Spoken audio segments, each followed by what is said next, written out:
नमस्कार मेरे प्यारे बच्चों, आप सभी का स्वागत है आपके बेहतरीन से YouTube channel Thakur sir academy पर। और मैं हाजिर आप सबों के सामने में सेमेस्टर 1 के लिए एग्जाम बूस्टर सीरीज को लेकर के। आज उसका 7th डेज है और आप सभी याद रखिएगा, सेमेस्टर 1 में जो भी एमजेसी एमआईसी दोनों बच्चे के लिए ये जो है सीरीज इम्पॉर्टेंट है। एमजेसी और एमआईसी 01 जिनका भी है उनके लिए सीरीज,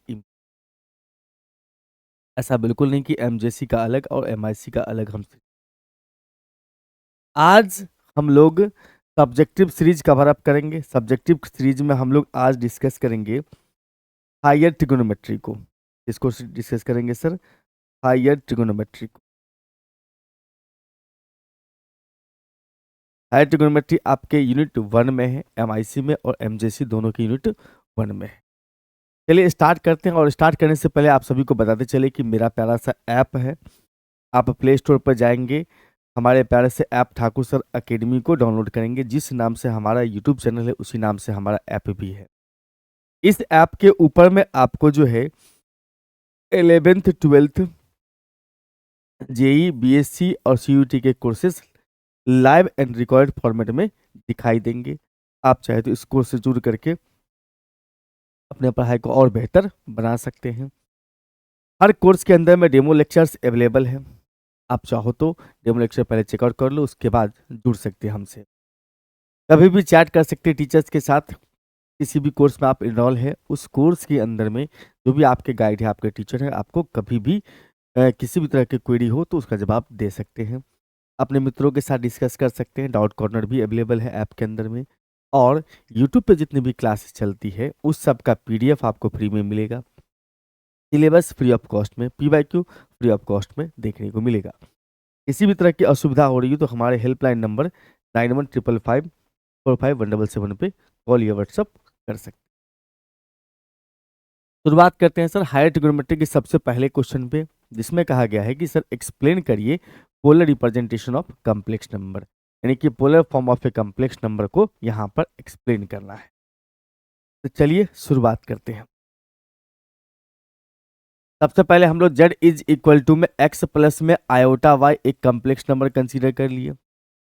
और आप सभी को पता होगा, आपने बचपन में ही पढ़ा होगा कि कम्प्लेक्स नंबर को आप ऑर्डर पेयर के फॉर्म में लिख सकते हैं। एक्स वाई छोटा ब्रैकेट में लिख दीजिएगा तो बन जाता है ऑर्डर्ड पेयर। इसको बोलते हैं हम लोग ऑर्डर्ड पेयर। तो किसी भी कम्प्लेक्स नंबर को एक ऑर्डर पेयर के फॉर्म में लिख सकते हैं, मतलब एक पॉइंट बना के लिख सकते हैं। अब हम इसको फिगर से सीखेंगे। हमारे पास में ये कोऑर्डिनेट एक्सिस का एक्स एक्सिस है, ये वाई एक्सिस। आप सभी इससे बखूबी परिचित होंगे। ये x है, ये y है, यहाँ पर ओरिजिन। ठीक है बंधु। अगर आपने किसी पॉइंट को यहाँ पर दिखा दिया, किसी पॉइंट को यहाँ पर दिखा दिया एक्स वाई, आपको ये भी पता होगा कि अगर हम यहाँ से परपेंडिकुलर ड्रॉ करेंगे इस पे, तो ये जो लेंथ है, ये लेंथ बन रहा होगा y। मान लो इस पॉइंट का नाम m है, तो यहाँ से यहाँ तक का जो लेंथ है, o से m तक का लेंथ है, वो x बन रहा होगा। ठीक है, यानी कि अभी तक के हिसाब से हम कह सकते हैं इस फोटो में OM का जो लेंथ है वो x है और PM का जो लेंथ है वो y है। ठीक। और कम्प्लेक्स नंबर को हमने, अच्छा इसमें देखो कम्प्लेक्स नंबर में जो x होता है, यानी कि इसका जो x है वो रियल पार्ट है, y जो इमेजिनरी पार्ट है। x जो आता है इस पे आता है, इसको यानी x एक्सिस पे आता है, इसीलिए इसको कहा जाता है सर रियल एक्सिस। क्या बोलते हैं इसको? Real axis. y का मेजरमेंट y एक्सिस पे होता है तो इसको कहा जाता है sir imaginary axis. Imaginary axis आपने ये भी पढ़ा होगा बचपन के क्लास में कि पोलर कोऑर्डिनेट या पोलर सिस्टम कोऑर्डिनेट ज्योमेट्री में आपने 11th क्लास में सीखा होगा कि जब आप यहाँ से यहाँ तक का लेंथ, यहाँ से यहाँ तक का लेंथ r ले लोगे, ये लेंथ क्या ले लोगे? r ले लोगे, ले लिए। और ये अगर एंगल थीटा ले लोगे, इसी पॉइंट का नाम हो जाता है आर थीटा। इसी पॉइंट का नाम क्या बन जाता है सर? आर थीटा भी बोलते हैं। इसको बोलते हैं हम लोग पोलर कोऑर्डिनेट। और ये हो जाता है अपना ओरिजिन। तो हम इस फोटोग्राफ में देख करके ये कह सकते हैं कि ओ से पी तक का जो लेंथ है उसका नाम आर रखा जाता है, और एंगल एक्स ओ पी जो है वो थीटा है। एंगल एक्स ओ पी क्या है सर? थीटा है। इस राइट एंगल ट्रायंगल में आप एक्स वाई यानी कॉम्प्लेक्स नंबर का रियल पार्ट इमेजिनरी पार्ट को आर और थीटा में बदल देंगे तो वही कहलाता है कॉम्प्लेक्स नंबर का पोलर रिप्रेजेंट। देखो, इस राइट एंगल ट्रायंगल में, in right angle triangle O M P में अगर हम कॉस थीटा लगाएंगे तो हमारे पास आएगा X upon R base upon hypotenuse. यानी कि यहां से कह सकते हो x इज इक्वल टू में आर कॉस थीटा। आपको मन हो तो कॉस थीटा बराबर आप लिख सकते हो ओ एम बटा ओ पी, ये भी लिख सकते हैं। और साइन थीटा जो होता है वो बन जाता है y अपॉन में आर। इसका मतलब y इज इक्वल टू लिख सकते हैं आर साइन थीटा। ठीक, साथ साथ में ये भी ख्याल रखेंगे कि यहाँ पर आर जो है, आर वो क्या है? तो आर तो हाइपोटेनियस का काम कर रहा है, तो हाइपोटेनियस बराबर लिख सकते हैं under root base square plus perpendicular square. Means R is equal to लिख सकते हैं रूट अंडर में एक्स स्क्वायर प्लस में वाई स्क्वायर। और थीटा के लिए हम टेन को बुलाएंगे। टेन थीटा बराबर हो जाएगा sir base by hypotenuse, sorry base by perpendicular by base Y by X, Y by X. इसका मतलब यहां से कह सकते हो थीटा इज इक्वल टू में tan इनवर्स। इसमें याद रखिएगा जो थीटा है, जो थीटा यहां से मिलता है उसी थीटा को कहा जाता है argument. The angle the angle theta makes by OP, makes by OP with positive direction. Positive direction बोले तो anticlockwise. Positive direction of x axis is called argument, argument या amplitude, amplitude of complex.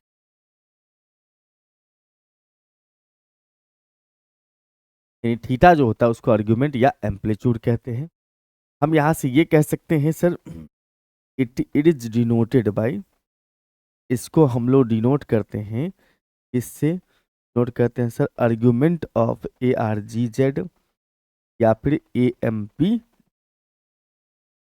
Means कह सकते हो कि argument of Z बराबर में theta यानी कि एंगल एक्स ओ पी कहलाता है आर्ग्यूमेंट। क्लियर है बात? एकदम क्लियर। और साथ साथ में ये भी याद रखिएगा कि थीटा का जो वैल्यू होगा,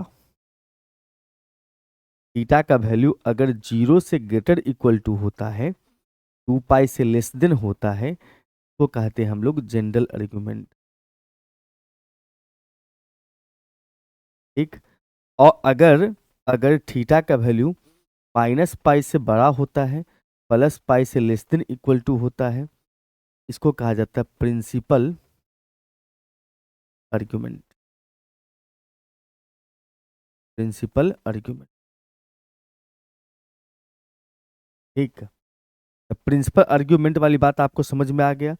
प्रिंसिपल आर्ग्यूमेंट किसे कहते हैं और जनरल आर्ग्यूमेंट किसे? आर्ग्यूमेंट बेसिकली क्या होता है सर? आर्ग्यूमेंट जो होता है अपने पास में बेसिकली किस चीज को रिप्रेजेंट करता है? एंगल को रिप्रेजेंट। ठीक, अब मुद्दे की बात यहाँ पर यह है कि सर तो हम लोग को तो पोलर रिप्रेजेंटेशन सीखना था। आइए ना अब सिखाते हैं। हमारे पास में जो कॉम्प्लेक्स नंबर था वो कॉम्प्लेक्स नंबर क्या था? हमारे पास में कॉम्प्लेक्स नंबर था z इज इक्वल टू में x प्लस आयोटा वाई, जिसमें हम ये कह सकते हैं कि z इज इक्वल टू हमारा जो x है उसके जगह पे आर कॉस और जहाँ वाई है वहाँ पर आर साइन लिख सकते हैं। इट मीन्स इसको लिख सकते हो आर कॉस थीटा अब प्लस में iota into r sine theta, और दोनों में से अगर आपने कॉमन ले लिया आर, इसका मतलब ये कह सकते हो आर इंटू में कॉस थीटा प्लस में आयोटा। इसमें आप देख रहे हो कि जेड का वैल्यू किसके टर्म में दिया हुआ है सर? जेड का वैल्यू दिया हुआ है हम लोगों को इसके टर्म में, आर और थीटा के टर्म में दिया हुआ है। तो इसको कहा जाता है polar form of a complex number या polar representation of a complex, polar form of a complex number. समझ रहे हैं बात को? Polar form of a complex. इसमें जो आर है, आर क्या है, थीटा क्या है, तो मैं यहां पर चर्चा कर दूं आपको कि वेयर आर जो था अपने पास में वो रूट अंडर में एक्स स्क्वायर प्लस में वाई स्क्वायर, यहां पर देख सकते हो। Root under x square plus y square का मतलब हो गया इस कम्प्लेक्स नंबर का मॉडुलस, इस कम्प्लेक्स नंबर को का मॉडुलस मतलब मॉडुलस ऑफ जेड। थीटा क्या था सर? थीटा तो आर्ग्यूमेंट था, आर्ग्यूमेंट ऑफ। तो आप एक चीज और गौर करिएगा, जो जेड का वैल्यू है उसमें मॉडुलस और आर्ग्यूमेंट का चर्चा है। इसका चर्चा है मॉडुलस और आर्ग्यूमेंट का, इसीलिए पोलर फॉर्म को और भी नाम से जानते हैं। therefore therefore polar form is also known as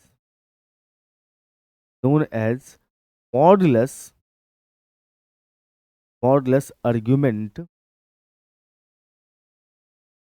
form, या फिर कह सकते हो ट्रिगोनोमेट्रिक फॉर्म भी कह सकते हैं। क्या बोल सकते हैं sir? Trigonometric form, trigonometric form. आ रही बात समझ में? बहुत अच्छे से आ रहा। ठीक है, ये polar representation of complex number हो गया। इसमें एग्जाम्पल भी एक डाल देते हैं ताकि और आंसर मतलब सॉल्यूशन की सुंदरता बढ़ जाए। तो चलिए हम यहाँ पर एक और एग्जाम्पल समझते हैं। जेड इज इक्वल टू में 1 माइनस में √3 आयोटा है। ठीक है, सबसे पहला काम करना है, इस कॉम्प्लेक्स नंबर को कंपेयर करना है जेड बराबर x plus iota y. Compare कर लिए तो हमें दिख रहा है कि x के जगह पे 1 है, y के जगह पर -√3, x प्लस में है y माइनस में है, इसका मतलब ये कॉम्प्लेक्स नंबर चौथा क्वाड्रेंट में हो, इसमें होगा सर फोर्थ क्वाड्रेंट में हो। अब फोर्थ क्वाड्रेंट में है तो आर्ग्यूमेंट याद रखना है कि प्रिंसिपल आर्ग्यूमेंट जो हम लोग चलते हैं उसमें प्रिंसिपल आर्ग्यूमेंट क्या था सर? ऐसे चलना है 0 से लेकर के पाई तक, और ऐसे चलना है 0 से लेकर -π। इस केस में अगर आप आर्ग्यूमेंट निकालने जाएंगे तो ध्यान रखना है फोर्थ क्वाड्रेंट में आपको क्लॉकवाइज चलना है, मतलब -θ आर्ग्यूमेंट बने। तो पहले यहाँ पर से टेन थीटा का इस्तेमाल करके, टेन थीटा बराबर y/x है, और यहाँ पर मॉड लगा देते हैं ताकि हम लोग यहाँ पर पॉजिटिव निकाल सके, क्वाड्रेंट के हिसाब से एक्चुअल वैल्यू लिख सके। तो थीटा हो जाएगा अपने पास 60 डिग्री मतलब π/3। अब आर्ग्यूमेंट इसका जो लिखोगे आर्ग्यूमेंट ऑफ जेड हो जाएगा -θ मतलब माइनस का π/, और इसका जो मॉडुलस निकालेंगे मॉडुलस ऑफ जेड जिसको हम आर के नाम से जानते हैं वो हो जाएगा √x² plus y² means 1 plus में 3 मीन्स 2। लिख दिए। लिखने के बाद जो है हम लोग यहाँ पर से पोलर फॉर्म इसका लिख देंगे। तो पोलर फॉर्म क्या होगा इसका? Polar form of z is equal to में आर कॉस थीटा प्लस में आयोटा साइन थीटा। बात का भी ख्याल रखिएगा कि थीटा हमेशा आर्ग्यूमेंट वाला इस्तेमाल करना, मतलब -π/3। आर आर के जगह पे तो अपना 2 आ जाएगा, कॉस में -π/3 अब प्लस में आयोटा साइन में -π/3। यानी कि कह सकते हो 2 इंटू में कॉस π/3 माइनस आयोटा साइन π/3। बात समझ में आ गई? उम्मीद करते हो कि अच्छे से समझ में आ गई। अगर इतनी बातें आपने लिख दिया इस क्वेश्चन के सॉल्यूशन में कि पोलर रिप्रेजेंटेशन में ये सारी बातें आपने लिख दिया, पूरी की पूरी कहानी आपने लिख दिया यहाँ एग्जाम्पल के साथ, तो जय जय हो जाएगा। कोई आपके नंबर्स मार्क्स घटेंगे नहीं, बढ़ेंगे। आइए सर आगे आते हैं sir, state and prove De Moivre's theorem. De Moivre's theorem में आपको एग्जामिनेशन में पूछ सकता है पॉजिटिव इंटीजर, रेशनल इंडेक्स, जितना भी आपको पूछा जाएगा डी माइवर्स थ्योरम का स्टेटमेंट एंड प्रूफ, सब में यही लगाना है। तो सबसे पहले हम लोग यहाँ पर स्टेटमेंट का चर्चा करें। स्टेटमेंट का मतलब हो गया भैया डीमाइवर साहब ने कहा क्या, डीमाइवर साहब जो कहना चाहते हैं उस पर चर्चा कर लो। डीमाइवर साहब का कहना है कि अगर इफ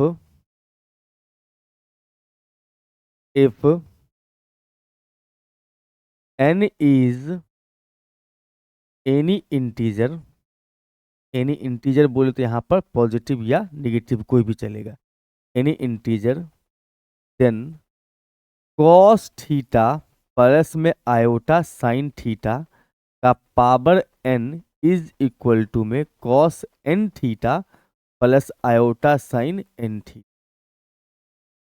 कहा गया यहाँ पर से दो स्टेटमेंट है इनका।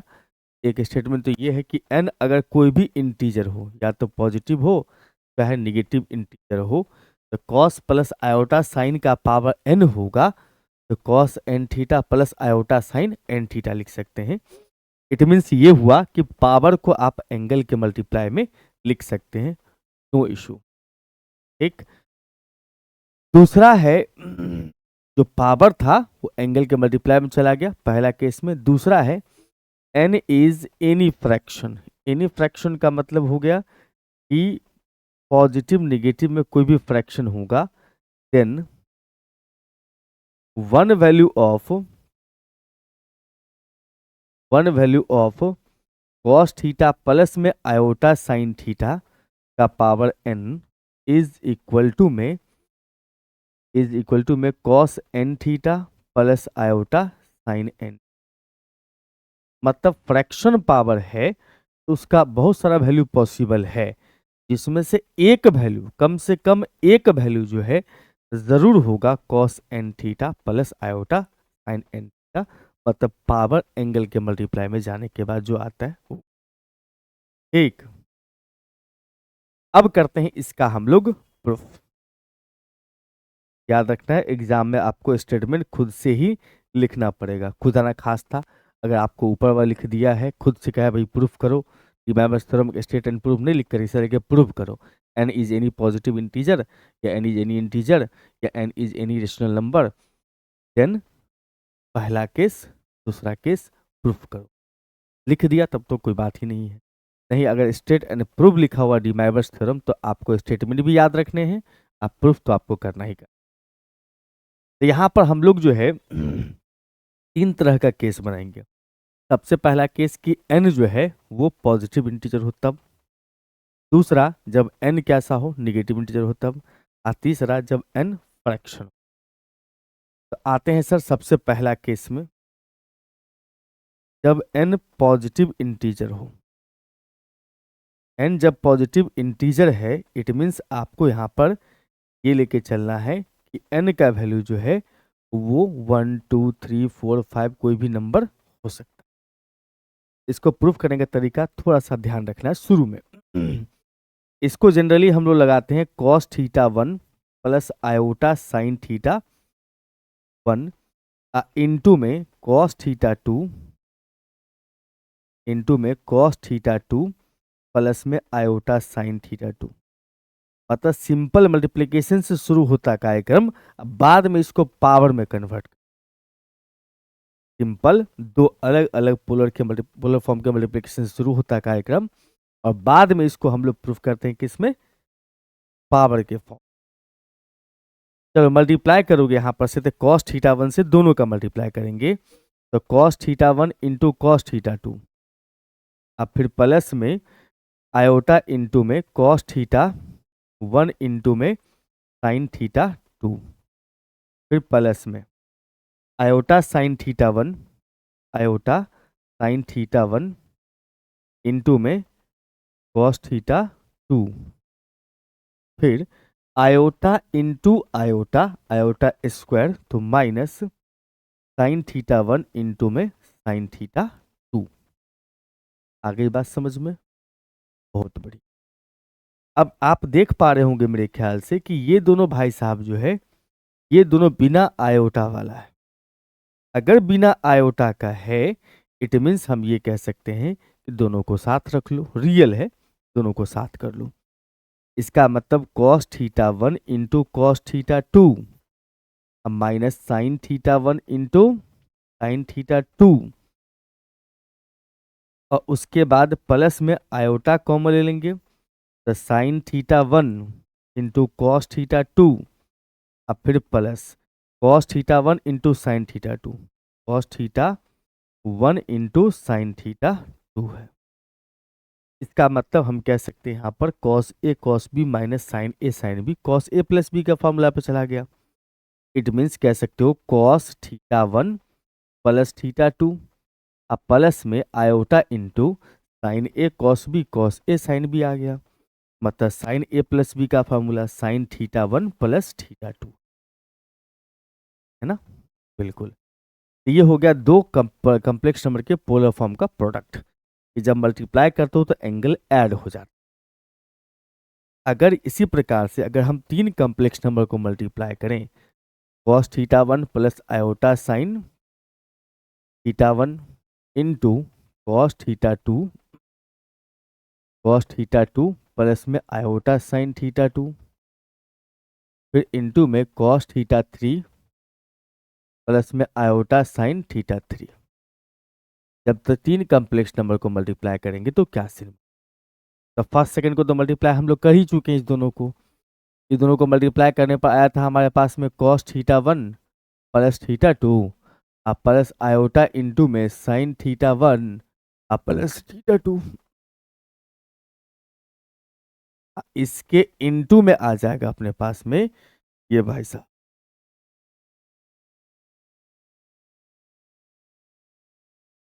ठीक है।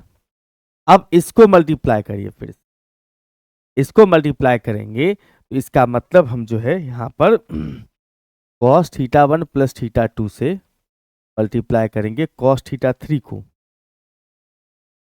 ठीक, फिर प्लस अब इसको मल्टीप्लाई करेंगे इसके साथ तो cos theta 1 plus theta 2 iota लगा देना यहाँ पे इंटू साइन थीटा 3 फिर plus iota sine theta 1 plus theta 2 से कॉस थीटा 3 का iota sine theta 1 plus theta 2 into में कॉस थीटा 3 फिर minus iota into iota iota square तो sine theta 1 plus theta 2 into में साइन थीटा। आ गई बात समझ में? आ गई हो। अब देखो कि ये दोनों जो है ये वाला भाई साहब, ये वाला जो है सो और ये वाला जो भाई साहब, ये दोनों बिना आयोटा का, इसको एक साथ कर लेना।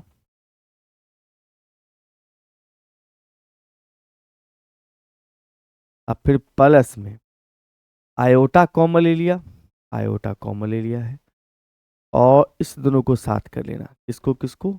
इसको।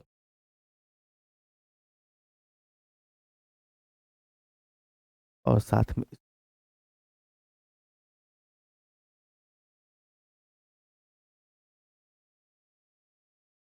आप देख पा रहे होंगे यहां पर से कि दोनों ही फार्मूला में चेंज हो गए। ये जो आपको दिख रहा है कौन सा भाई साहब, ये कॉस से cos B minus sign A sine B पर चला गया। मतलब कॉस ए प्लस बी आ गया, थीटा 1 प्लस थीटा 2 हो गया ए और थीटा 3 जो है वो बी हो गया। फिर प्लस में आयोटा इंटू में sine A sine B, sine A sine B, sine A into cos B और फिर plus cos A into sine B. मतलब sine A plus B, theta one plus theta two, अब plus में कितना sir theta. तो हम ये देख रहे हैं कि तीन कॉम्प्लेक्स नंबर को मल्टीप्लाई कर रहे हैं पोलर फॉर्म वाले को, तो तीनों का एंगल जो है वो ऐड हो जा रहा है। एंगल क्या हो रहा है सर, ऐड हो रहा है। इसका मतलब इसी प्रकार से अगर हम लोग एन कॉम्प्लेक्स नंबर के पोलर फॉर्म को मल्टीप्लाई करें, सिमिलरली इसी प्रकार से चलें, ऐसे डॉट डॉट लगा दिया तो समझ जाना है भैया कि हम इसी तरह से मल्टीप्लाई करते जा रहे हैं। एन कॉम्प्लेक्स नंबर को मल्टीप्लाई कर दिया तो इस प्रकार से हम कॉस थीटा एन प्लस में आयोटा साइन थीटा एन, तो क्या होगा, होगा वही जो ऊपर का पैटर्न था, ये एंगल ऐड होता है। इसका मतलब cos theta one, theta two, theta three, up to कहाँ तक सर, थीटा एन तक, प्लस में iota sine theta one, theta two से लेकर के theta three up to theta n तक का मामला। इसका मतलब ये भी एक फार्मूला ही है, इसको भी याद रखिएगा। आगे जब चलेंगे क्वेश्चंस वगैरह करेंगे प्रैक्टिस, तो उसमें भी हम लोग को ये फार्मूला काम आएगा कि बहुत सारे कॉम्प्लेक्स नंबर का पोलर फॉर्म का प्रोडक्ट जो है एंगल के, तो पोलर फॉर्म ही आएगा, एंगल ऐड हो जाता है। ठीक, बहुत बढ़िया। अब हमारे पास जो असली गेम है वो ये है कि हमें अब इस एंगल्स को सेम कर देना है। मतलब theta one, theta two, theta three, जितने भी एंगल्स हैं इस थीटा एन तक का, उस सब को सेम करके थीटा मान ले। मतलब सभी एंगल्स का नाम हमने इक्वल कर दिया और सभी इक्वल एंगल्स का एक नाम रख दिया थीटा। इसका मतलब आप यहां पर से देखोगे तो ये हो जाएगा cos theta plus iota sine theta. इसका मतलब cos theta plus iota sine theta, और सारे तो यही बन जाएंगे ना, सारे यही हो जाएंगे। यही चीज यहाँ भी आएगा, यही चीज यहाँ भी आएगा, और यही चीज nth वाले में भी जाएगा, सारे इक्वल हो जाएंगे 10 के हिसाब। और इसके बाद जो है सो इधर जो अपने पास RHS में था theta one, theta two, theta three का सम, ये सब सेम हो जाए।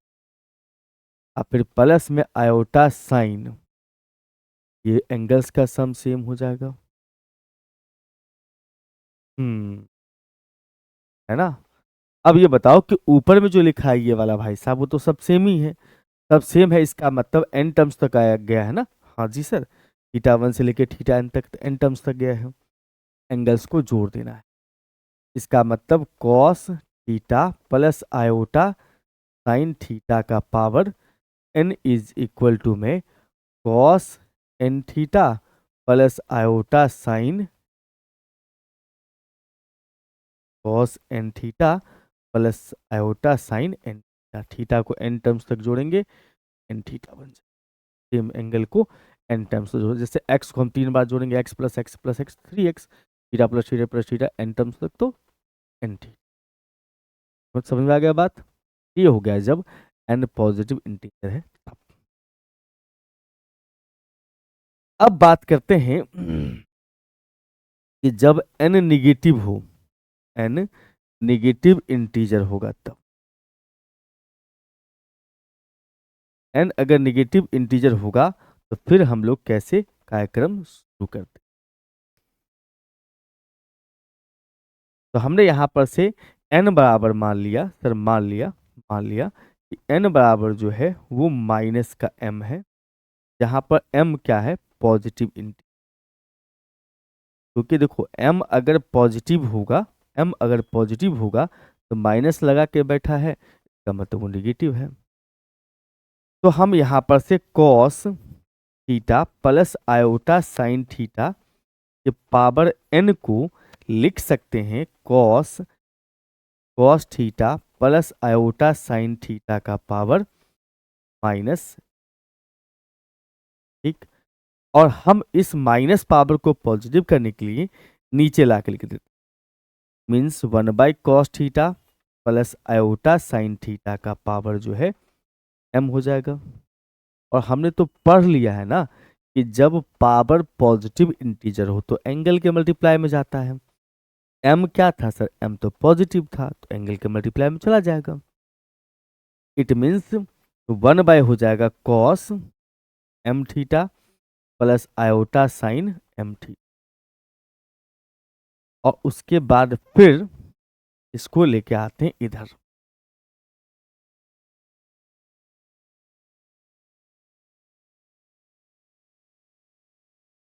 अब फिर से इसमें हम लोग ऐसा कोई काम कर ले ये भाई साहब ऊपर जाए।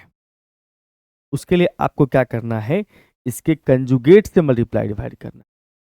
कॉम्प्लेक्स नंबर जब भी आएगा डिनोमिनेटर में तो आपको सिखाया गया होगा कि कंजुगेट से मल्टीप्लाई करना है। मींस अगर प्लस अवेलेबल है तो माइनस से मल्टीप्लाई डिवाइड करना है।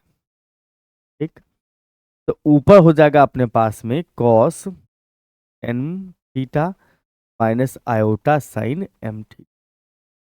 नीचे हो जाएगा अपने पास में a प्लस बी और a minus b. Means cos square m theta minus iota square sine square m theta. Iota square जो है वो -1 होता है, तो -1 होगा तो प्लस हो जाएगा। तो हमारे पास बचेगा सिर्फ कितना, ऊपर वाला, क्योंकि नीचे cos square plus sine square तो 1 हो जाएगा। यानी ये पूरा मामला क्या बन चुका होगा, 1 cos square plus cos square m theta plus में साइन स्क्वायर एम थीटा 1 है। तो हमारे पास बच रहा है यहाँ पर से cos m theta minus iota sine m theta. ठीक, अब इसको ऐसा जुगाड़ करो कि ये एन में कन्वर्ट हो जाए। एन में कन्वर्ट करने के लिए माइनस एम को एन बनाना, यानी कि कॉस माइनस एम लिख सकते हैं इसको, माइनस एम थीटा, अब फिर plus iota sine minus m theta लिख सकते हैं। ये कैसे हो गया सर? क्योंकि देखो कॉस माइनस, कॉस का एंगल माइनस हो तो प्लस कॉस बनता है, साइन का एंगल माइनस हो तो माइनस बाहर देता है। ठीक है, इसको ब्रेक करने पर ये आ रहा है। ठीक है, और माइनस एम जो है उसके जगह पे हम क्या लगा सकते हैं, एन लगा सकते हैं। इसका मतलब cos n theta plus iota sine n theta हो गया आपका ये भी प्रूफ, जब निगेटिव था तब। अब चलते हैं सर अगले पड़ाव में, जब आपके पास में एन जो है वो फ्रैक्शन हो। फ्रैक्शन का मतलब पी बाई क्यू के फॉर्म में दिखता होगा ना, फ्रैक्शन होने का मतलब हुआ पी बाई क्यू के फॉर्म में दिखता हो। तो हमने यहां पर से मान लिया एन बराबर में पी बाई क्यू है, जिसमें हम कह सकते हैं कि क्यू जो है वो पॉजिटिव इंटी। आपको पता है कि जो भी फ्रैक्शन होता है या रेशनल नंबर कहते हो पी बाई क्यू के फॉर्म में लिखा जाता है। क्यू जीरो नहीं होना चाहिए। और जनरली जो स्टैंडर्ड फॉर्म होता है नंबर्स का वो एक्चुअली में मतलब फ्रैक्शन का जो जनरल फॉर्म होता है वो तो पी बाई क्यू के फॉर्म में होता ही है। लेकिन जैसे आपको मान लो 3/-2 लिखता है, ऐसा आपको दिखाई नहीं देगा। 3/- को ऊपर लिख कर लिखते हैं -3/2। मतलब नीचे में जनरली लोग चाहता है कि पॉजिटिव रहे, अच्छा लगता है। जनरल फॉर्म पॉजिटिव होता है डिनोमिनेटर, इसको ख्याल रखना। तो ये बात भी ख्याल रखना है, जब भी आपने पॉजिटिव बोल दिया एन को क्यू को डिनोमिनेटर को, ये बोलने की आवश्यकता नहीं कि जीरो नहीं होगा। पॉजिटिव का मतलब जीरो ऐसे भी स्किप हो गया। एंड पी जो है ना, पी वो एनी इंटीजर, एनी का मतलब प्लस भी हो सकता है माइनस भी हो सकता है जीरो भी हो सकता है, मतलब न्यूमरेटर। अच्छा, इसका मतलब अब जो है हम लोग ऐसा कहते हैं कि सर अगर मान लो कि कॉस थीटा बट्टा क्यू है प्लस आयोटा साइन थीटा बट्टा क्यू है, इसका पावर लिखा हुआ है एन, नहीं क्यू। तो हम ये कह सकते हैं ना कि क्यू तो पॉजिटिव इंटीजर है, तो पॉजिटिव इंटीजर अगर पावर में है तो मल्टीप्लाई में जाएगा। इसका मतलब लिख सकते हो cos Q into theta by Q, अब प्लस में iota sign Q into theta by Q. हम यहां से ये कह सकते हैं कि दोनों भाई साहब क्यू क्यू कैंसिल, हमारे पास बच गया कॉस थीटा प्लस में iota sine theta, cos theta plus में आयोटा साइन थीटा ना। इट मीन्स हम ये कह सकते हैं कि cos theta plus iota sine theta is equal to में इतना लिखा जाता, बस लेफ्ट राइट हमने कर दिया और कुछ नहीं। ठीक है, बहुत बढ़िया। अब ये बताना ये पावर को हटाना है तो क्या करेंगे। जैसे यहाँ पर 2 है, दोनों तरफ स्क्वायर रूट लेंगे, यहाँ पावर 3 दोनों तरफ क्यूब रूट लेंगे। अब यहाँ पावर क्यू है तो उस केस में हम लोग दोनों तरफ क्यूएथ रूट लेंगे। Taking taking qth root on both,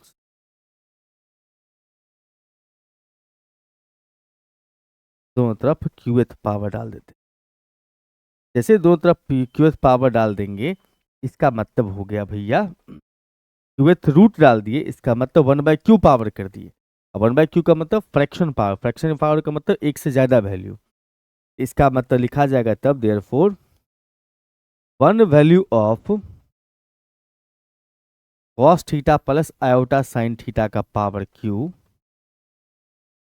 1/q, sorry q नहीं 1/q इज इक्वल टू, इसका पावर 1/q करो, क्यूएथ रूट, रूट का मतलब होता है उल्टा कर दिए पावर, स्क्वायर रूट का मतलब 1/2 पावर, क्यूब रूट का मतलब 1/3 पावर। तो पावर 1/q करोगे तो ये कट जाएगा, बचेगा ये। अब हमें क्या करना है सर, अब हमें क्या करना है कि पावर में p/q लाना है तो n बन पाएगा। तो पावर p करने के लिए दोनों तरफ पावर p लगा दो, मतलब टेकिंग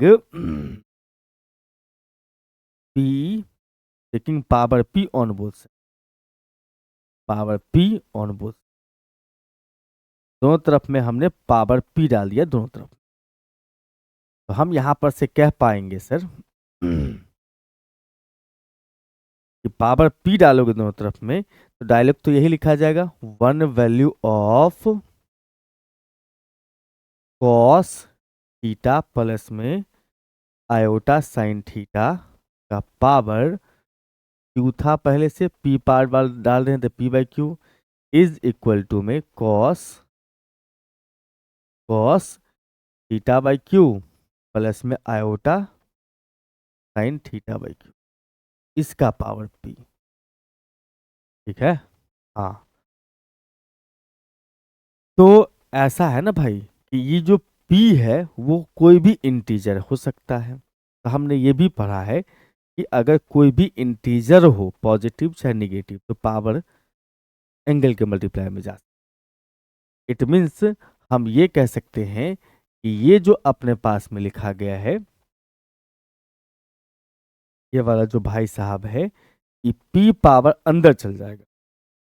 इट मीन्स हम इसको ऐसा लिख देते हैं, ये हो जाएगा p थीटा बाई क्यू, आइए p थीटा बाई, ठीक नहीं दिख रहा है तो मैं थोड़ा सा और साफ कर दूं इसको कि कॉस p थीटा बट्टा क्यू प्लस में आयोटा साइन p थीटा बट्टा, ठीक है। और p/q को हम क्या लिख सकते हैं, p/q को तो n लिख सकते हैं, देख रहे हो यहाँ पे। इसका मतलब ये ऐसा है भाई कि cos theta plus iota sine theta का 1 वैल्यू जो होगा का पावर n है वो आएगा cos, यहाँ भी तो p/q है इसके जगह पे n लगा दो, यहाँ भी तो p/q है इसके जगह भी n लगा दो। तो मामला कुछ इस प्रकार से आपके सामने मौजूद है, मीन्स आपने पूरा का पूरा कंप्लीट प्रूफ कर दिया। आई बात समझ में, बहुत बढ़िया है, जबरदस्त थ्योरम है, इंपॉर्टेंट भी है, हर साल एग्जामिनेशन में लगभग लगभग आ ही जाता है किसी ने। आइए इस पे एक क्वेश्चन भी हम लोग सीख, हमारे पास में कहता है A is equal to cos alpha है प्लस आयोटा साइन अल्फा है, B is equal to cos beta plus में आयोटा साइन बीटा होगा, प्लस में आयोटा साइन बीटा है, C is equal to cos gamma plus में iota sine gamma है। ठीक, तो हमें कहता है A B C plus 1/ABC का वैल्यू। ठीक, चलिए हम लोग देखते हैं कार्यक्रम। तो देखो हम लोग के पास में ये दिया हुआ है कि ए का वैल्यू है कॉस अल्फा प्लस में आयोटा साइन अल्फा। ठीक, और बी जो है वो है कॉस बीटा प्लस में आयोटा साइन बी, और सी जो है वो कॉस गामा प्लस में आयोटा साइन गामा। ठीक, आपको ए बी सी निकालना हो, ए बी सी, तो आपने क्या सीखा था? आपने सीखा था एबीसी का मतलब ये हो गया कॉस अल्फा प्लस में आयोटा साइन अल्फा, ओहो, अब प्लस में कॉ इंटू में कॉस बीटा प्लस में आयोटा साइन बीटा, फिर कॉस गामा प्लस में आयोटा साइन गामा। ठीक है, तो आपने ये सीखा था डी-माइवर्स थ्योरम में। यहाँ पर देखना ध्यान से, हमने बताया भी था कि जब बहुत सारा कॉम्प्लेक्स में पोलर फॉर्म में हो तो मल्टीप्लाई करने पर एंगल ऐड होता है, एंगल ऐड हो जाता है। इट मीन्स हम ये कह सकते हैं कि एंगल्स को ऐड कर लोगे, तो cos alpha plus beta plus gamma plus iota into sine alpha plus beta plus gamma, दोनों में सेम रहता है कोसाइन का एंगल। ठीक, अब हमें क्या करना है, 1/ABC का वैल्यू निकालना है। 1/ABC मतलब ABC का पावर -1। इसका मतलब कह सकते हो कि ये जो अपने पास है cos alpha plus beta plus gamma plus iota sine alpha plus beta plus gamma का पावर कितना, -1।